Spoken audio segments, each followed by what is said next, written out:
bukan anak kecil lagi. Ya, tapi dengan cintanya yang membabi buta itu, dia telah menghancurkan kehormatan keluarga kita. Kamu kan tahu, sebelum dia kenal dengan bajingan yang bernama Beno, dia selalu patuh sama aku. Dia kan pernah bilang bahwa dia ingin menentukan kehidupannya sendiri. Tapi aku kan sudah beri kebebasan sama dia. Dia tidak mau bekerja di perusahaan keluarga dan mau bekerja di tempat lain, aku beri izin. Kamu tahu, sebentar lagi kita akan memasuki abad ke-21. Abad di mana dituntut tanggung jawab yang tinggi dari kaum muda. Tanggung jawab dalam menjaga nama baik bangsa dan negara. Dan tanggung jawab yang tinggi itu harus dimulai dengan tanggung jawab menjaga nama baik orang tua dan keluarga. Tapi Rosa, dia telah menghancurkan nama baik keluarga kita. Bermain api dengan laki-laki yang tidak jelas asal-usulnya dan tidak punya masa depan. Har, rezeki orang kan kita nggak tahu. Rezeki apa? Anak durhaka diberi nasihat malah kabur dari rumah dan hidup penuh bergelimang dosa. Apa kamu kira Tuhan akan memberikan rezeki? Saya tidak akan membiarkan Rosa merusak nama baik keluarga kita. Itu berarti aku harus ikut menanggung dosa. Dengan cara baik-baik atau dengan cara kasar, aku harus melaksanakan amanat almarhum ayahku.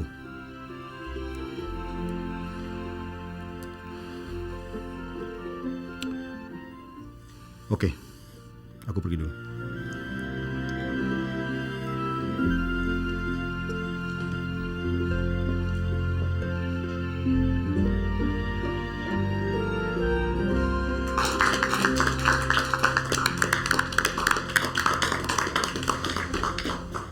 Selamat siang Pak, maaf saya terlambat.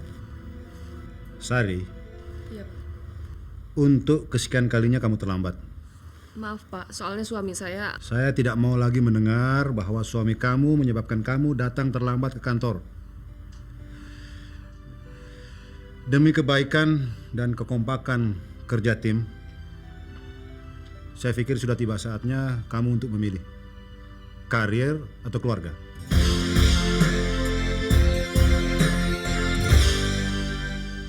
Pak Hadi bisa tega juga ya. Harus.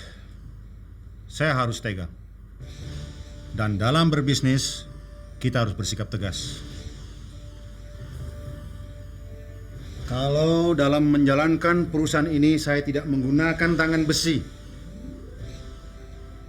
Kalau kondisi kapal-kapal tanker kita ataupun kondisi mobil-mobil tangki kita tidak selalu prima, atau kalau kapal-kapal tanker kita maupun mobil-mobil tangki kita tidak tepat waktu dalam pengiriman bahan bakar, maka seluruh distribusi bahan bakar akan kacau. Fasilitas serta izin kita akan dicabut dan kita akan terlempar dari persaingan. Apa itu artinya?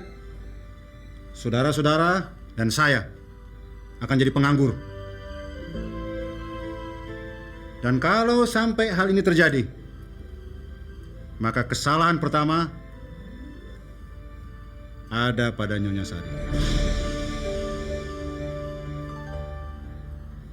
Harap dicamkan itu. Apa kita tidak memikirkan untuk perluasan jaringan distribusi kita, Pak? Itu adalah pertanyaan yang sangat bermutu. Karena kita memang sedang merencanakan untuk melakukan perluasan jaringan distribusi kita. Tapi tolong saya untuk mencarikan orang yang bisa membedakan antara urusan pekerjaan dengan urusan keluarga. Oke, cukup. Acara pokok pertemuan kita hari ini adalah pengumuman. Saudara-saudara tahu hari ini adalah tanggal 5. Dan angka 5 itu adalah merupakan angka keberuntungan bagi saya. Saya ingin membagi angka keberuntungan ini menjadi angka keberuntungan saudara-saudara sekalian. Tanggal 5 bulan ini, perusahaan akan memberikan bonus sebanyak 3 bulan gaji kepada saudara-saudara sekalian atas dedikasi serta prestasi yang saudara-saudara telah perlihatkan untuk perusahaan ini. Dan tidak terkecuali bagi Nyonya Sari tentunya. Terima kasih, Pak. Apa masih ada pertanyaan? Ada, Pak. Kami seluruh staf bermaksud mengundang Bapak dalam acara makan siang yang kami siapkan, Pak. Terima kasih. Saya pikir tadi cuma saya yang memberikan kejutan kepada saudara-saudara sekalian. Tapi ternyata undangan makan siang ini merupakan kejutan juga buat saya. Terima kasih. Terima kasih.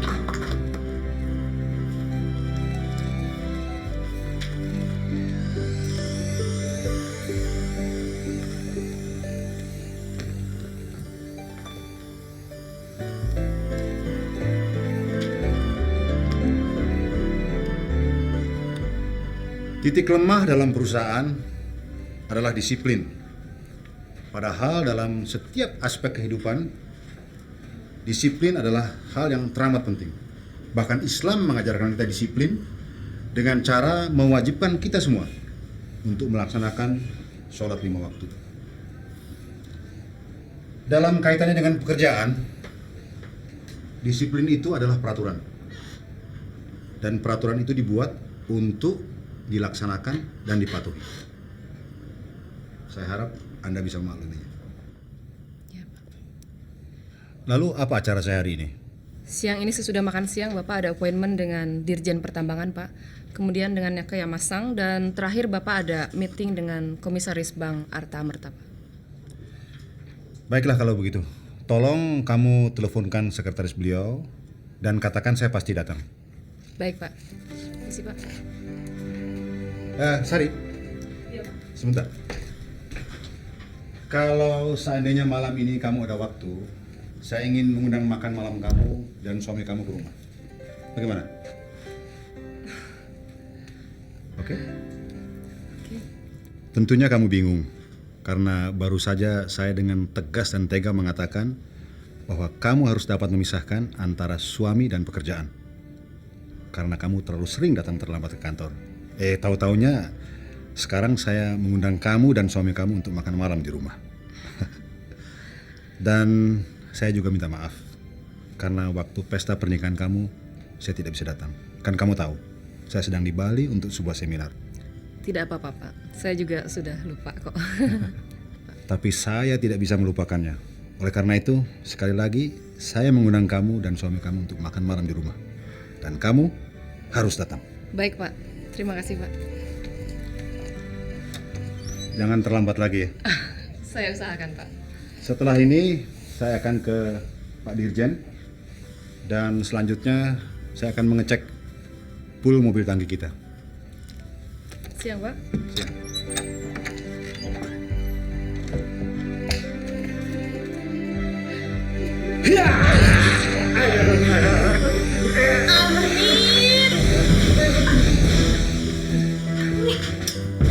Apaan sih ya?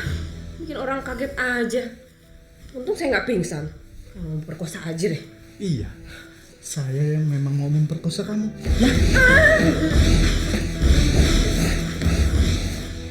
Kamu udah tiap pagi bikin saya telat. Sekarang mau bikin telat lagi di acara makan. Saya nggak peduli. Saya nggak peduli. Saya peduli. Kamu bukan berterima kasih ke Hari Dewanto yang udah ngundang kita makan. Malah begini caranya.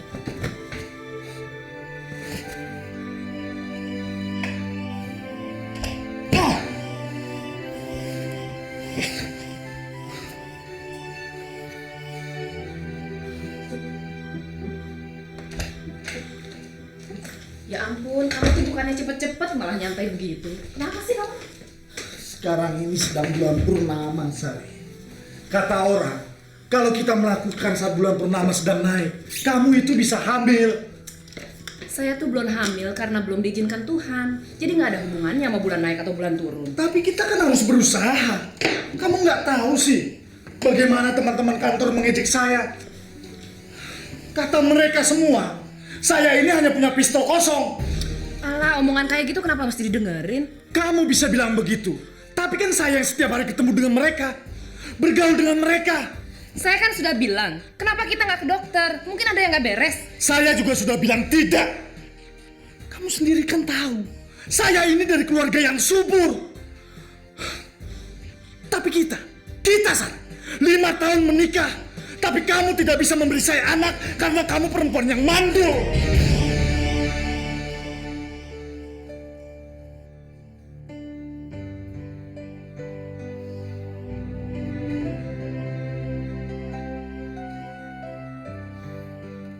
Kalau kamu tidak bisa memberi saya anak sebagai penerus dari keturunan saya,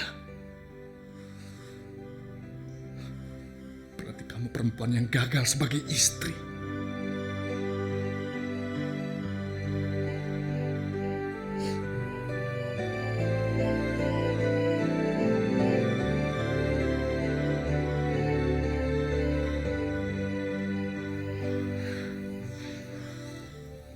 Sekarang lakukan apa yang ingin kamu lakukan.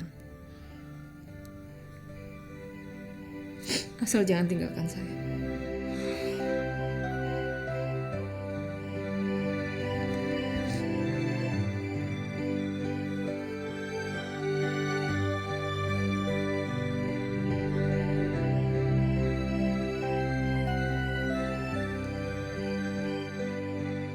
Dia harus kerja. Saya sebetulnya juga sedih melihat adik perempuan saya satu-satunya harus kerja keras. Dia nggak mau tergantung pada orang lain. Dia tuh ingin bebas. Iya, bebas mengenakan pakaian hitam-hitam sehari-harinya. Persis seperti orang berkabung. Sejak kita pisahkan dia dengan Beno, dia memang berkabung.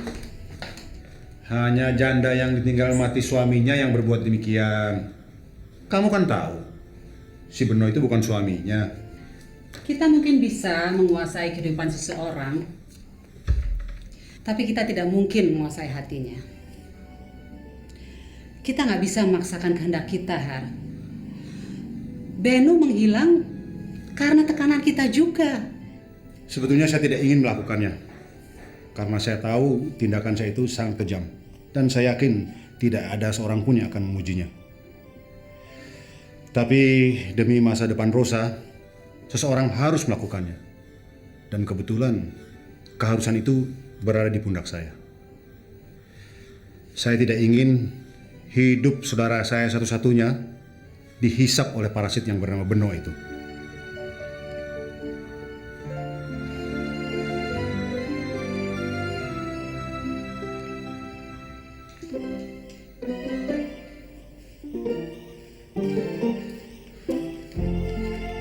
Ini ditaruh mana? Ditaruh sini.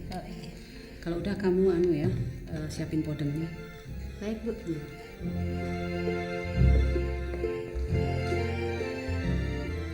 Santai aja, kenapa sih, Har? Belakangan ini terlambat sudah merupakan tradisi buat si Sari. Sudah jam 8 dan dia belum juga datang. Ke kantor terlambat dan diundang makan malam pun masih juga terlambat. Mungkin lagi dandan. Perempuan kan biasa kalau dandan lama. Ya tapi harus tahu waktu dong. Mungkin Sari. Halo. Mbak Astri, Rosa. Di mana kamu? saya masih ada di rumah. Mau berangkat kerja. Iya, dinas malam. Mbak, sepertinya ada hal penting yang mesti saya bicarakan sama Mbak. Kapan Mbak ada waktu? Gimana kalau besok? Mbak datang ke tempat kamu? Oke. Terima kasih banyak, Mbak. Yuk, sampai besok ya. Yaudah. Selamat malam Pak. Selamat malam. Selamat malam, Pak. Malam. Aduh maaf nih Pak, terlambat lagi. Oh, nggak apa-apa. Ini kan bukan jam kantor. Mudah-mudahan makan malam. Ya. Selamat malam Ibu, apa kabar? Gimana? Baik. Selamat malam, Bu. Kena macet ya? Selamat malam Tante. Sari, kamu ingat Mita? Iya, terus mana siapa dong? Kamu udah gede. Apa kabar? Baik, alhamdulillah. Cantik lagi. Kalau ketemu di jalan saya pasti nggak kenalin nih. Selamat malam Om. Selamat malam. Ini putri satu-satunya. Ya. Putri saya sekaligus anak saya satu-satunya. Kalau saya dari keluarga besar. Oh. Dan saya harus menjunjung tinggi martabat keluarga saya. Saya dan Sari sudah punya rencana ingin punya anak selusin. Biasanya begitu anak pertama lahir, prinsip itu akan berubah. Zaman sekarang punya anak satu aja repotnya bukan main. Ah, Mama buka kartu deh. Ibu, makanannya udah siap semua Bu. Oh iya, makasih. Ayo kita makan. Kita udah lapar dari tadi. Ayo kita makan.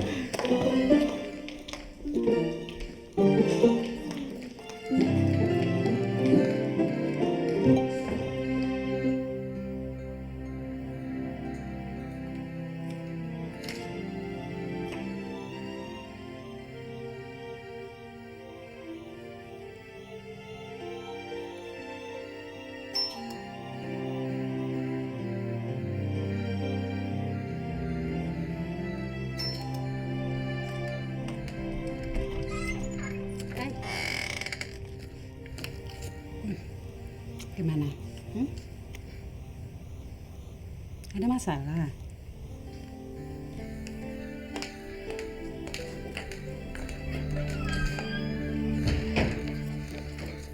Koran terbitan sore kemarin, Mbak.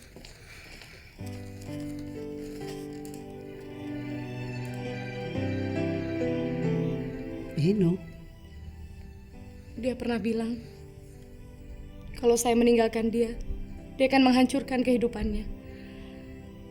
Ternyata ini adalah cara untuk membuktikan apa yang dia katakan dulu. Jadi penjahat dan sekarang jadi buronan polisi. mudah-mudahan dia akan cepat tertangkap. Dengan begitu dia tidak semakin terjerumus.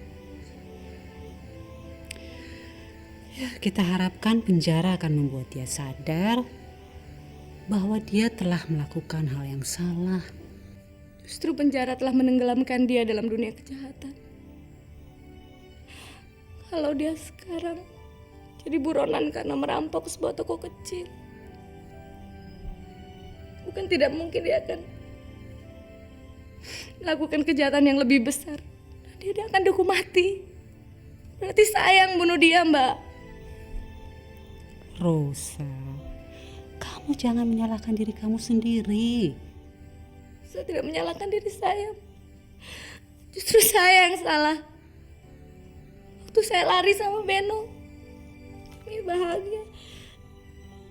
Sangat bahagia. Mas Hari menemukan kami. Saya dipaksa pulang. Saya nurut, Mbak. Saya patuh apa kata Mas Hari. Tapi saya baru sadar ternyata itulah awal bencana ini. Kalau saya masih sama Beno, ini semua nggak akan terjadi. Apa yang bisa Mbak bantu? Kita nggak bisa berbuat apa-apa. Kita semua hidup di bawah tekanan Mas Hari. Apa yang dia katakan harus kita penuhi. Apa yang dianggap baik, kita juga harus sangat baik. Ingin rasanya saya jerit, Mbak. Saya bosan. Setidak-tidaknya dia memberi kamu kebebasan untuk hidup sendiri dan untuk bekerja. Itu bukan karena dia baik hati, tapi karena saya mencoba bunuh diri begitu sadar anak saya lahir dalam keadaan tidak bernyawa. Itu semua ada hikmahnya, Rosa. Kasihan anak itu kalau lahir tanpa ayah. Anak saya adalah anak yang sah, Mbak. Kenapa orang ada yang mau percaya sama saya? Waktu saya lari sama Beno, saya udah menikah sama dia. Tapi justru surat nikah saya dibilang palsu. Nggak ada orang yang mau percaya sama saya. Mbak percaya, tapi Hari tidak. Semua sudah berlalu, Rosa. Kita harus melihat ke depan, menutup lembaran lama dan membuka lembaran baru dalam kehidupan. Lembaran baru dalam kehidupan saya robek bersama lembaran lama. Sekarang sepanjang sisa hidup saya akan tetap menggunakan pakaian hitam, berkabung atas kematian anak saya dan menangisi kepergian Beno.